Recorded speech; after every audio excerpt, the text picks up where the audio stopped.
Hi friend, Susmita's ব্লগে তোমাদের আরেকবার ওয়েলকাম। সবাই কেমন আছো? আশা করছি ভালো আছো, আমিও ভালো আছি। তো দেখো, আজকে একটু পাশের বাড়ি একজন মারা গেছিলো, সেই খরচের নিমন্ত্রণ খেতে হবে। তো এই যে চলে এসছে। আর তার আগে একটু শাড়ি পরে আয়নার সামনে ভাব নিচ্ছিলাম। তো আমার কুচকু একটু ভাব নিচ্ছিলো। তো এই দেখো, নিমন্ত্রণ বাড়িতে চলে এসছে। এসে পাশেরই বাড়ি, সামনের বাড়ি আমাদের। তাই দেখো, থালা ধুয়ে নিলাম, প্লেটটা, তারপরে জল দিল, চিপস দিল, এবার ভাত দিয়েছিল, তারপরে লাল শাক দিয়েছিল, ডাল দিয়েছিল, তারপরে আর এই যে একটু কি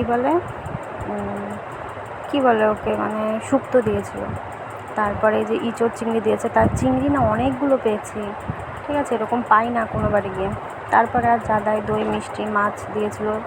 তো এই দেখো, তারপরে খেয়ে ওই আমার পাশের বাড়ি, ননদ বাড়ি, দিদি বাড়ি, ওই বাড়ি এসে এই যে আমার ননদেরটা, ওই বাড়ি এসে হাত ধুলাম, ধুয়ে তারপরে আবার একটু বসে একটু রেস্ট নিচ্ছিলাম, যে একটু বসেই যাই, বেশি খাওয়া হয়ে গেছে, হাঁটতে পারছিলাম না, কষ্ট হচ্ছিলো সেজন্য। তারপরে দেখো, দিদি আর ভাই একটু আদর করছে, একটু আদর খাচ্ছে, দুজনের মধ্যে খুব ভালোবাসা। তারপরে দেখো, ওদের টমেটো গাছে টমেটো হয়েছে, তাই তোমাদের সাথে একটু শেয়ার করলাম।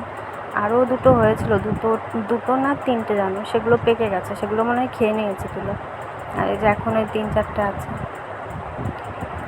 তো আর আমরা এই যে ভিডিও করছিলাম, আমি বলছিলাম কি যে চল আমাকে একটু রিলস বানিয়ে দিবি। তো আমার পুচকু আবার ও দিদির ফোন নিয়ে আমরা রিলস করছিলাম, সেখানে গিয়ে আবার আমাদের দেখাচ্ছিলো।